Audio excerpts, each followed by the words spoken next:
तो हम लोग आप पहुँचे बंगाली वेलफेयर सोसाइटी। इस बार इस साल क्या बना है, जैसे कि आप सभी देख पा रहे हैं।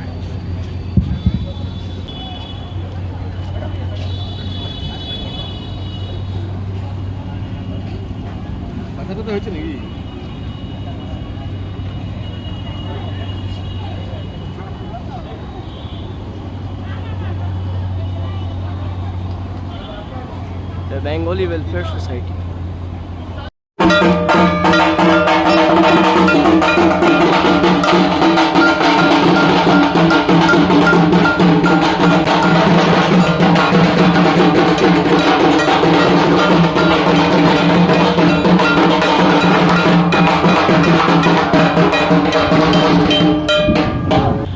টাইমস অফ ধানবাদে আপনার শুভ নাম কি হলো?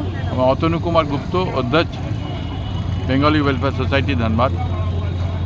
আমাদের এই আজকের দুর্গাপুজো 11 বছর পূর্ণ হলো, 12তে পা দিয়েছে এবং এই পুজো আমাদের পুরো রীতি মেনে, দুর্গাপুজোর যা কিছু রীতি রেওয়াজ যা কিছু আছে সমস্ত কিছু মেনে আমাদের এখানে করা হয়।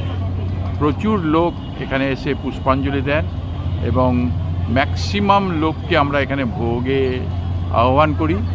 আমাদের সবথেকে ভালো একটা জিনিস এই যে আমরা কোনো প্লাস্টিক এখানে ইউজ করি না। প্লাস্টিক বর্জিত এরিয়া বেঙ্গলি ওয়েলফেয়ার সোসাইটির দুর্গাপুজো মণ্ডপ। আমরা মাটির খুপটিতে করে সকলকে ভোগ দিই।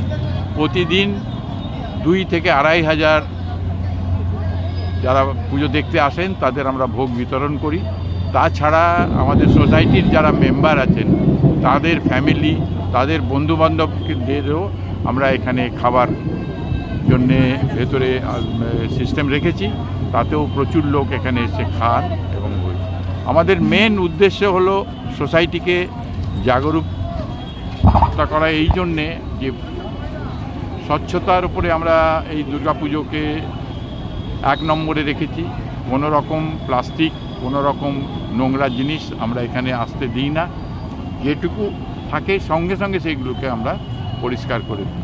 কৈলাঞ্চলবাসীকে আপনারা কি মেসেজ দিতে চান? কৈলাঞ্চলবাসীকে বেঙ্গলি ওয়েলফেয়ার সোসাইটি থেকে আমরা মেসেজ তো দেওয়া আমাদের পক্ষে সম্ভব নয়, তবু বলবো সবাই ভালো থাকুন, সুস্থ থাকুন এবং শান্তিপূর্ণভাবে দুর্গাপুজো পালন করুন। দুর্গাপুজো কারুর একক নয়, সবারই, সমস্ত জাতির, সমগ্র ভারতবাসীর পুজো হচ্ছে দুর্গাপুজো।